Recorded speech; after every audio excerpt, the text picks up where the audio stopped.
So, ang topic is all about projectile motion. Example yan, meron tayong ground, tapos meron tayong object dito sa kaliwa. So, pag nag-apply tayo dyan ng force, ang tendency is accelerate siya pa kanan.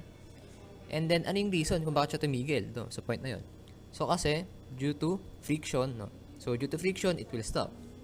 So, ito na yung ating horizontal motion. Or sabihin natin yung ating motion along the x-axis. And for vertical motion naman, so let's say nag-apply ka ng force pataas. Ang tendency is aangat ka, and then at some time, ikaw ay titigil. So, anong reason kung bakit tumigil yung object na yon sa taas? So, due to gravity. And then, di ba sa point na to, ang iyong final velocity is somewhat 0 meter per second. And let's say, ang na-travel niya is, 2 meter. And then, syempre, due to gravity, ang tendency sa ating object is syempre siya ay babagsak. So, due to gravity, it will fall to the ground. So, syempre, 2 meter lang din yung kanyang na-travel. So, parang ganito. For example, nag-bato ka ng object pataas. So, syempre, di ba, ang tendency, aangat ka. And at some point, titigil siya. And sa point na yon, di ba, babalik siya. So, yung pag-angat, eto na yon. And then, yung ating pagbaba, so, eto na yon. So, pinaghiwalay lang natin siya. And combining this horizontal and vertical motion, so the object will have horizontal and vertical displacement, of course. And for example, nag-apply ka ng force pa kanan, and then pupunta sa kanan. Siyempre, pag nag-apply ka naman ng force, at the same time, sa kanan, and then pataas, so ang tendency is, siyempre, magkaroon ka ng pa-vertical na motion. So, kaya magiging mangyari dyan, so ganito. So, kung parang travel siya mula dito, pag ganyan.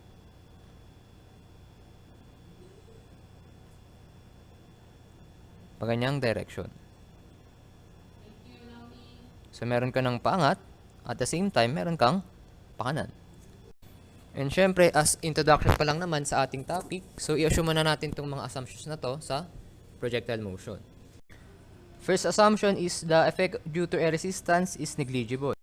Meaning, ang ating trajectory must be ideal or perfect. So, ganito. For example, meron kang object, tapos nag-strike ka, or nag-apply ka ng force sa ganyang direction. So, ang tendency is magkakaroon ka ng projectile. So, considering na wala tayong air resistance, so dapat perfect yung ating trajectory. Pero, di ba, in real life, meron talaga tayong air resistance. So, paano kapag kinonsider natin yun? So, ang tendency kapag kinonsider natin yung air resistance, so, let's say, pakaliwa yung hangin. So, imbis na perfect yung kanyang trajectory, o yung kanyang path, papunta dito, so, magiging paganyan. Or, pwedeng paganito. Next, the effect due to curvature of the Earth is negligible din.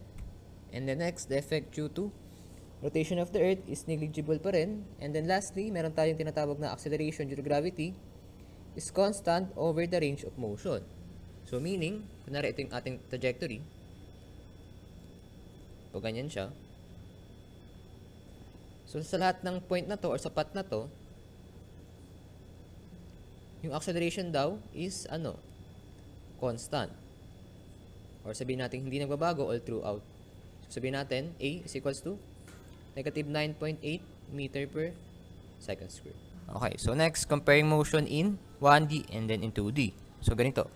So, if an object is dropped at a certain height, so, syempre, ang mangyari, so magkakaroon ka na acceleration due to gravity. When mapapasin na natin, yung ating acceleration or ating motion is along the x-axis lamang. And then, we can say that it possesses only one component. So, we can say that ito ay 1D. And yung na-travel niya is 8 meter, let's say, no? Next, if an object has an initial velocity, so let's say ito yung ating ground, and then meron kang cliff, or bangin. Tapos, ito yung object mo, and then nag-apply ka ng velocity or force pakanan. So, anong tendency? So, syempre, magkakaroon ka ng motion na pakanan. So, let's say, pag ganyan siya, kunwari, walang bangin, tas dire-diretso.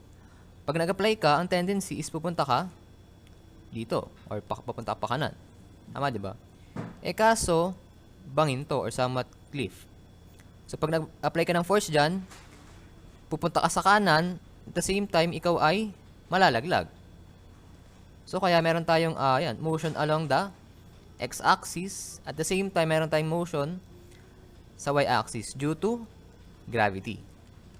So, yan. Somewhat magiging ganyan yung kanyang path or kanyang position. So, therefore, ito ay 2D. So, kasi gumamit na tayo ng x and y axis. And let's say, yan, 8 meter pa din yung kanyang travel pababa. Para mas maunawaan na mabuti, so ganito. So, let's say, mag-experiment ka sa bahay nyo or mag-drop ka ng object at 8 meter.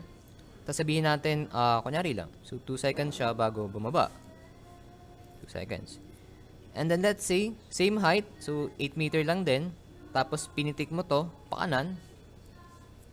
Dapat, ang kanyang interval para makababa or ang time para makababa is 2 seconds lang din.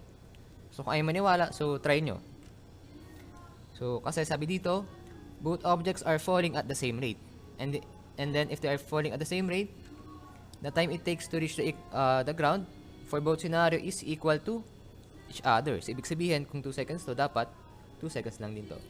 Kung parehas yung kanilang height. No. So, ibig sabihin, walang naging effect itong ating velocity pakanan sa ating pre-fall. And then the blue is moving horizontally. So, nag-move down horizontally while it's falling. So, yung falling niya has no effect sa kanyang horizontal motion. So, ibig sabihin, sila ay, independent sa isa't isa.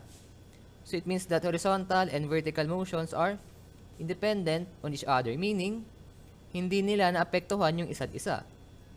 And in projectile motion, i-assume din natin na yung horizontal motion is a uniform motion or constant velocity. So, diba when you say constant velocity, kumbaga sabihin natin ganito. So, diba, horizontal, yan, pa-x lang. So, kung ang VI mo is 30, so, dapat ang BF mo is, or final velocity is 30 din. So, yan. So, kapag horizontal motion, matik, constant yung velocity. Ba't kaya naging constant yun, sir? Kasi kung titingnan natin, yung pakanan niya, di ba wala na pumipigil sa kanya? So, wala tayong frictional force, and then wala tayong air resistance. Kasi nga, di ba, nineglect natin siya. And then next, yung ating vertical motion is merong constant acceleration. Which is equal sa, yan, negative 9.8 meter per second square. For the ideal model of projectile motion, so ganito. So, first, meron tayong point of trajectory. Kumbaga, dito mag-start yung ating projectile. And then next, ito yung ating velocity of projection or yung cost ng ating projection. And then, meron tayong angle of projection naman. And then, meron tayong tinatawag na trajectory. Kung magawin sa trajectory, ito yung total path ng ating projectile. Kumbaga, siya yung daan. Siya yung parang track and field ng ating object. And next, meron tayong tinatawag na maximum height. So, kasi kung titingnan mabuti, ito yung y-axis. So, ito yung pinakamataas na na-reach ng ating object. So, kaya ito yung ating maximum height. And then, next is meron tayong tinatawag na horizontal range. Kumbaga, ito yung pinakamalayo mong pwedeng matravel sa projectile. So, mula dito sa point of projection, papunta sa dulo na to. So, ito yung total niya, or maximum range or maximum width, itong R. Where yung ating time of flight T, so ito yung ating time taken by the projectile to cover the trajectory. So, ibig sabihin, so mula dito sa point of trajectory or point of projection, so ang time taken para makaangat or to ascend and then makababa to descend, so ang total time is yan, T. For the horizontal and vertical displacement, so ganito guys. Diba? Ito yung ating velocity. So, anong gagawin is i-dissect mo siya into x and y component. Or kumbaga parang sabihin natin, i-decompose natin. So, first find the x and y component of the velocity. So, yun. So, di ba meron tayong pataas, and then pakanan. Tama, di ba? And then, para makuha yung Vx na yan, and then itong V sub y natin. So, di ba, ang formula doon is, yan. So, for the Vx, so, ang formula natin is V cosine theta, and then for the Vy naman, so V sin theta lang. For the horizontal displacement, or yung na-travel natin along the x-axis, so, ganito. Di ba, alam natin, ito yung y-axis, ito yung x-axis. So, yung na-travel mo along the x-axis, ito yung ating, yan, dx. Pero sa book, ang convention is x na lang to.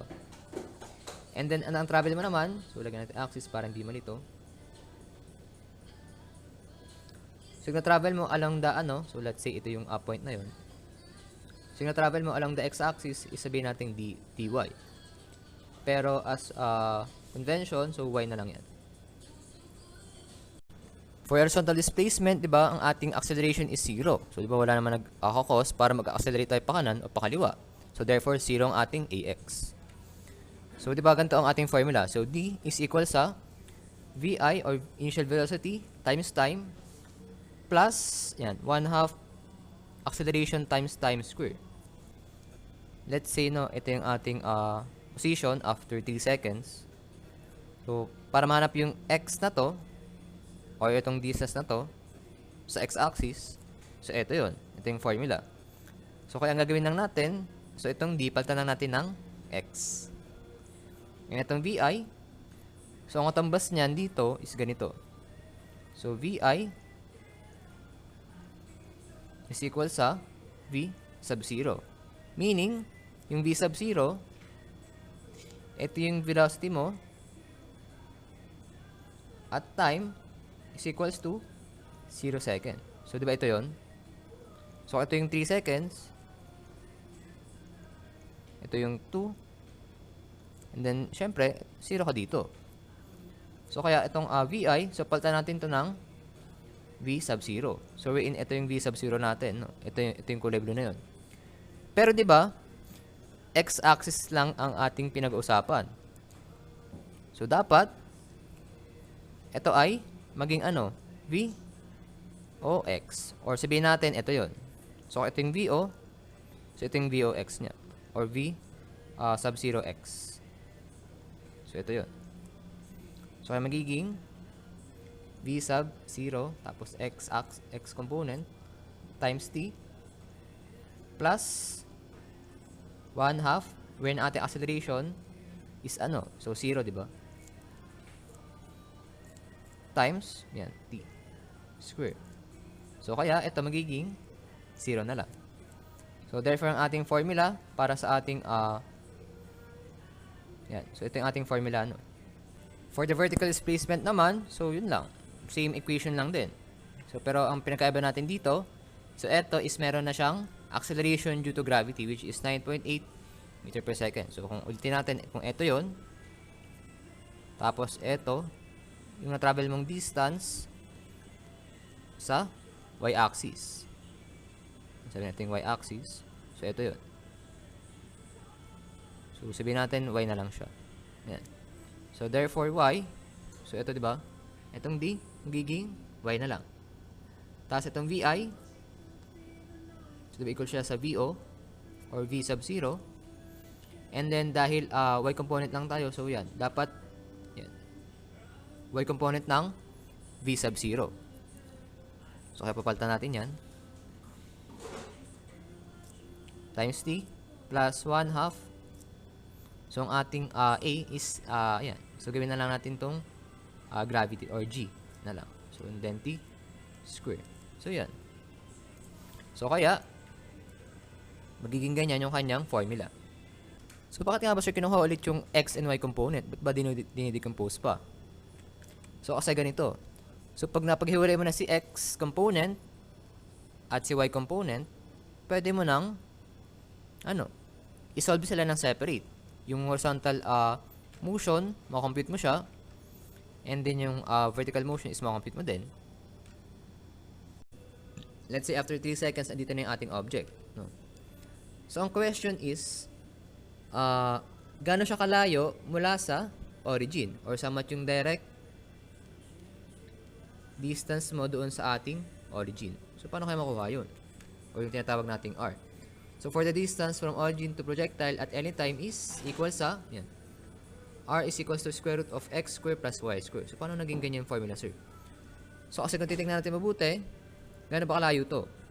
Di ba ito ay x? Ito naman, gano'n kalayo? Ito ay y. And then, ito ay r. No. So, kung titignan natin, so, di ba para siyang, yan, siya ay right triangle talaga. So, r, x, and then y. So, para makuha yung hypotenuse, di ba, ang formula doon is r is equals to square root ng x square plus y square. And then, para naman kaya, sir, yung speed at that time. So, after 1 second. So, anong speed niya? So, para makuha yung speed, yan, ito yung formula. So, square root lang din ng x square plus vx square plus vy square. So, saan yun? So, ito yun. Tsaka, ito. Yan. Ito yun. And then, ito. Yan. Ito yun. Example number 1, a motorcycle stunt rider rides off the edge of a cliff. So, meaning, meron daw tayong rider. So, ito yung ating cliff. So, ito yung bangin daw. So, just at the edge, is velocity is horizontal. Meaning, meron lang tayong Vx. Wala tayong Vy. So, ito ay ano daw? Ganito daw kalakas tong Vx na to. So, ito ay may magnitude na 9 meter per second. And then, yung ating Vy, so meron tayong 0 meter per second. So, kasi wala na nabanggit eh. So, ang question is, ano yung direct distance mo or gaano to kahaba itong r na to? So, syempre, para makuha yan, kailangan muna natin makuha yung ating x na to and then itong y na to. And then, di ba, ang formula ng ating r is equal sa square root ng x square plus y square. And then, syempre, para makuha natin itong r, di ba, kailangan muna natin ito makuha. Itong x, saka itong y na to. So, di ba, given tayo ng formula ng r, which is x pala. So, VOT, VO, or V sub 0x times t. Wherein, meron na ba tayo na ito? So, meron tayo na ito. Di ba, ito yung ating 9 meter per second times time, which is 0.5 seconds. So, cancel to. So, magiging x is equal to 4.5 meter. So, next, for y naman, ganito. So, diba ito yung formula niya kanina, ito yung dinerive natin. So, ano yung VOY natin? Meron ba tayong VOY? Diba, ang VOY natin is equal sa 0 meter per second. So, yan. So, substitute natin. So, magiging yan, 0.5 seconds plus 1/2. So, negative 9.8 meter per second square times 0.5 square. So, therefore, ang ating y o yung displacement natin sa y is equal sa yan. So, pa-compute. So, yan. Equal siya sa negative 1.225 meter. So, ba't siya naging negative, sir? So, kasi siya ay pababa. Tama, di ba? So, ito is negative 1.225. Ito is 4.5 meter. So, therefore, yan. Substitute lang natin to dito. Ito, dito, as ito naman, dito. So, therefore, going back, so, r is equals to square root ng 4.5 meter square plus negative 1.225 meter square. So, r natin is equal sa 4.6638 meter. For the velocity naman, so yan. So, ang hinanap natin is yung ating velocity after 0.5 seconds. So, ito yung ating v sub 0.5. So, paano kayo makuha yan? So, ganito. So, for projectile speed at 0.5 seconds, so ito yung ating formula, di ba? So, syempre, kailangan muna natin makuha to, x component na to, tsaka ito, y component na to. So, paano kaya yun? So, for Vx, so, saan nga siya ulit equal? Di ba sabi natin, yung horizontal motion sa projectile is uniform. Meaning, kung ano yung v sub 0x mo, kung 30 siya, meter per second, dito, sa start, so all throughout the system, or all throughout the trajectory, so ang speed niya is 30 meter per second pa din. So therefore, ang ating V sub 0.5x is equal sa 9.0 meter per second pa din. Next, for Vy naman, so di ba ang ating formula para sa ating initial velocity? So ganito. So let's say ito yung bike, no? O ito yung motor. So kunwari, travel niya pababa. Tapos itong VO, or sabihin natin let's say ito yung VI, and ito yung VF.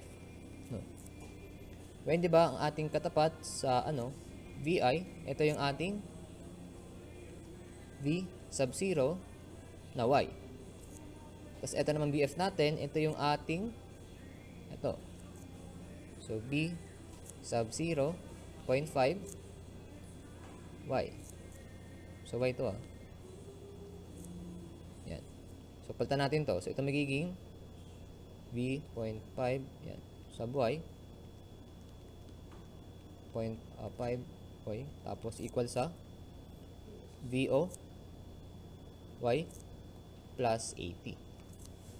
So kaya siya magiging ganito. And then ang gawin natin, palitan lang natin tong VOY ng So diba para sa Y component, so ang ating gagamitin trigonometric function is sine. Sine yan theta 0.5y plus 80. Wherein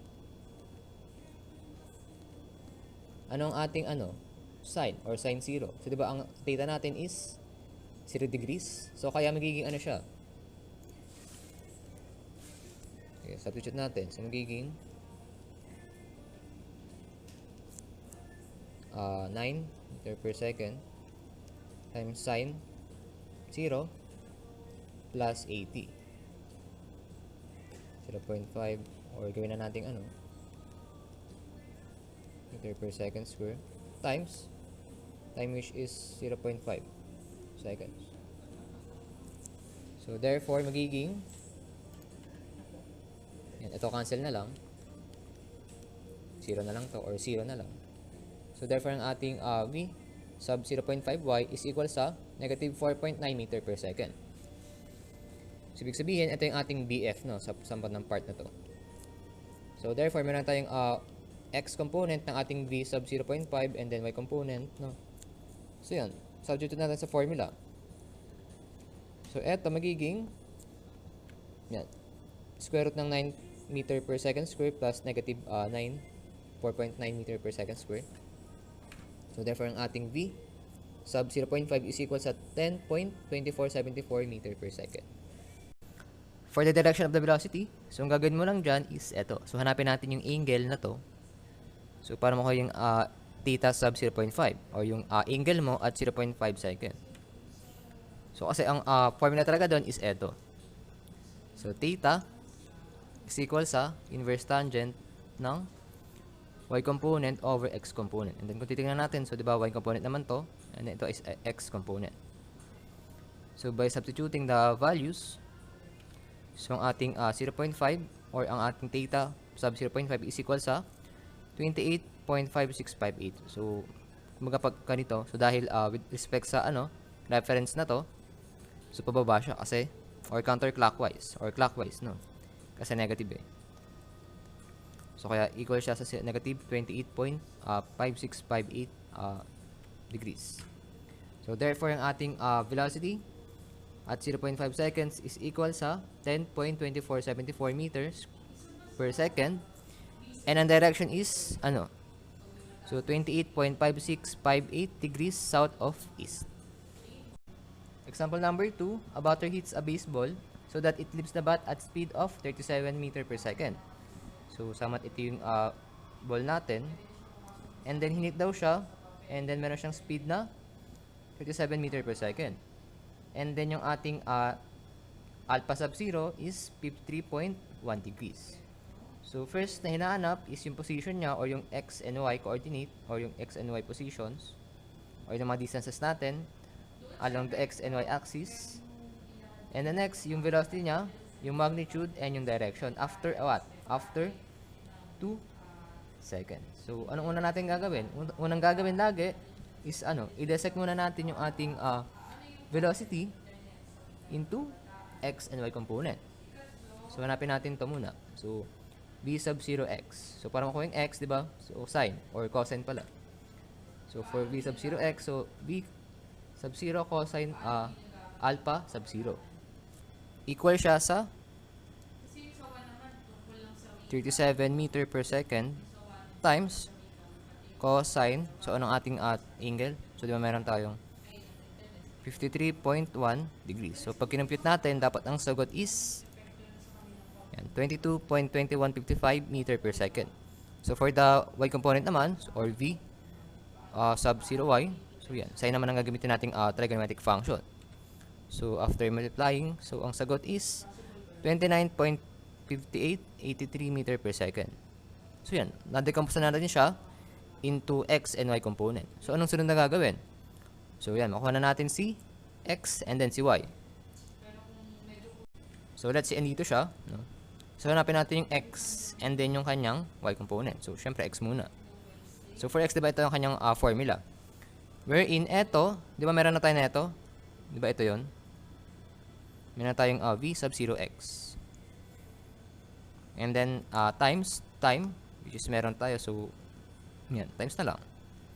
So, 22.2155 meter per second times what? 2 seconds. So, therefore, ang ating x is 44.431 meter. Yan. Next, for the for y naman. So, for y, so, di ba ang formula is eto? So, di ba ito yung derive natin kanina? So, ito magiging, so, ano yung v? Sub 0y.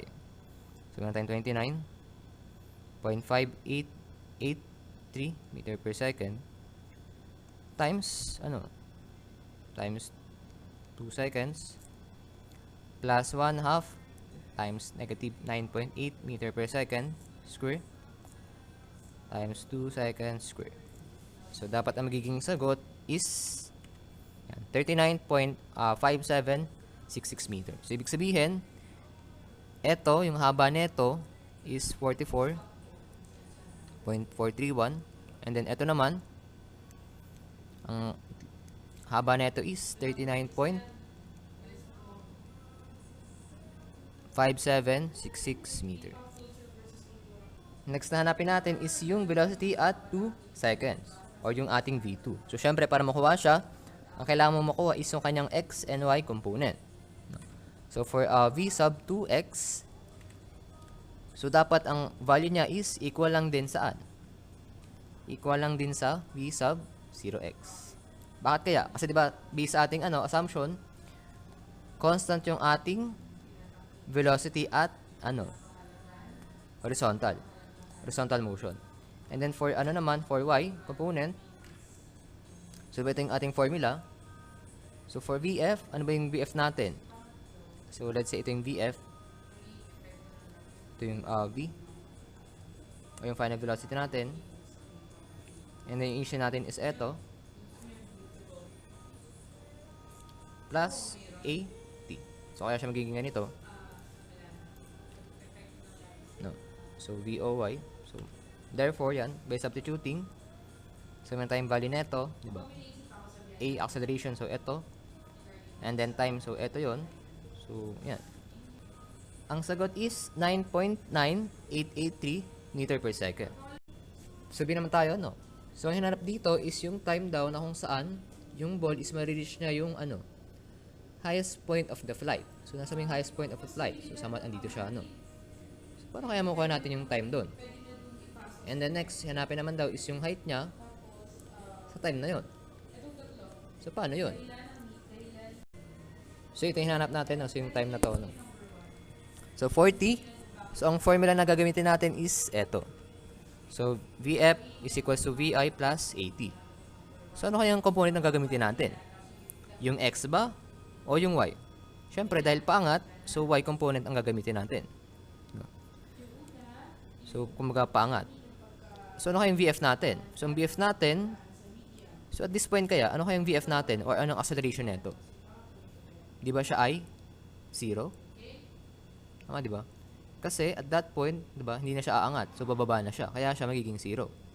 0 meter per second. So, anong ating VI? So, ang ating initial velocity is eto. Tama, di ba? VOY. So, ito yung ating VOY or V sub 0Y. And then, ang AT natin, so meron tayong A. Meron tayong A which is 9.8 meter per second square. And then, yung time, so ito yung hinanap natin. So, dahil given na tayo ng tatlo na to, so, diba, ito yung 29 something. So, given tayo ng tatlo, so, ibig sabihin, makuha na natin tong type. Sige, palitan natin ng ng variables. So, itong VF, ito yung ating, sabihin natin V. Sige, VF na lang. Ito yung VOY plus 80. So, ito 0. Then, magiging, yan. So, kaya siya magiging ganito, guys. So, yan. So, bitin na lang pala siya. So, eto, yan, 0. And then, eto, 29.5883 meter per second. And then, yung G, is alam na natin yun. And then, yung time yung hinanap natin. So, substitute na natin yung magiging, formula niya. So, eto, magiging 29.5883 meter per second plus negative 9.8 meter per second square times what? T. So, ito yung hinanap natin. So, yan. Substitute, i-manipulate natin yung formula. So, kasi magiging ganito. So, by simplifying, so, magiging time natin is 3.0192 seconds. Or ito yung tinatawag nating time of ascent or time to ascent. So, what do you mean by that? So, ito yung time daw natin it takes para makaangat sa point na to. And then, ito din yung sama time or equal lang siya sa time na pababa. So, yan. So, ang time daw na para ma-travel to is 3.0192 seconds. So, para makuha yung overall na time or time of flight, so times 2 lang to para sa time of flight. Next na hinahanap is yung ating height at this time. So, diba, sa amin ito ay 3 point something, 0.01, no? So, at time is equals to 3.01 seconds. Saan yung height natin? O yung sa amin, ito yung, diba, ito yung maximum height natin. So, paano kaya makuha yun? So, using this formula, diba, meron tayong formula na ganyan. Diba, ito yung y natin, displacement natin sa y. So, pagtan na natin yung y ng h, no? So, wala nang ginawang bago or kakaiba. So, substitute natin yung mga values.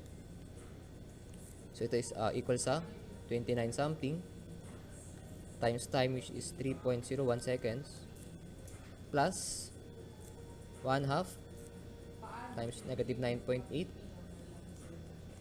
meter per second square times time which is 3.01 seconds square. So, kasi magiging ganito. No. And then, by simplifying, so, ito makuha nating height. So, height is equals to 44.6667 meter. And then, lastly, for the maximum range or yung pinakamahabang x na pwede natin makuha or yung ito yun, di ba? Ito yung r natin. So, para makuha yan, so, yan. Ito yung formula natin, di ba? So, x is equals to v sub 0x times time. Or yung itong time na to, so, itong time na to is yung time of flight.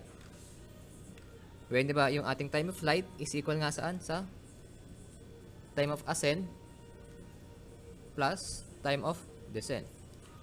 When, di ba, parang equal lang naman silang dalawa. So, kaya 2TA na lang. Or, di ba, meron tayong TA. So, kaya magiging 2 times 3.0192 seconds. Kasi, syempre, kung ang na-travel mo dito is 3.0192.